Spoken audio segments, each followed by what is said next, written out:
जी, Asia cup 2025 जो कि Dubai में खेला जा रहा है और फर्स्ट टाइम पाकिस्तान और इंडिया जो है वो आमने-सामने थे और पाकिस्तान ने जो है वो एक अच्छा स्टार्ट दिया। साजिद फरहान खान ने 57 रन बनाए, फ़खर ज़मान ने 46 रन बनाए और उसके बाद जब मिडल ऑर्डर का टाइम आया तो हम ये एक्सपेक्ट कर रहे थे पाकिस्तान 180, 170 के करीब स्कोर करेगा, लेकिन अनफॉर्चुनेटली मिडल ऑर्डर जो है वो बिल्कुल जो है नाकाम रहे और उन्होंने उम्मीदों पर पानी फेर दिया और पाकिस्तान को एक बहुत बड़ी मुश्किल में डाल दिया है।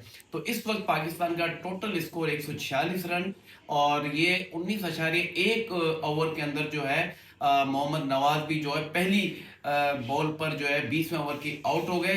तो इस तरह इंडिया को सिर्फ और सिर्फ 147 रन चाहिए ये एशिया कप का कप जीतने के लिए।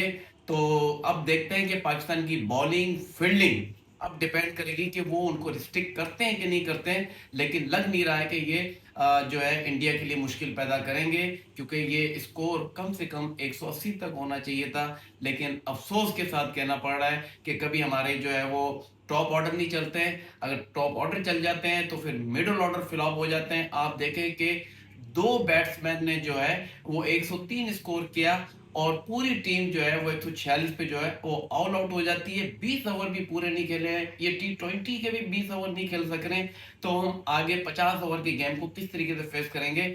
मैं समझता हूँ कि पाकिस्तान को जो है वो मेजर जो है वो डिसीजंस लेने चाहिए और इनकी जो है वो काउंसलिंग करनी चाहिए और हमारी जो मैनेजमेंट है उसको चाहिए कि वो जो है वो खिलाड़ियों को, जो सामने वाले बॉलर हैं, वो किस तरीके से बॉलिंग करते हैं, उनको किस तरीके से फेस करना है।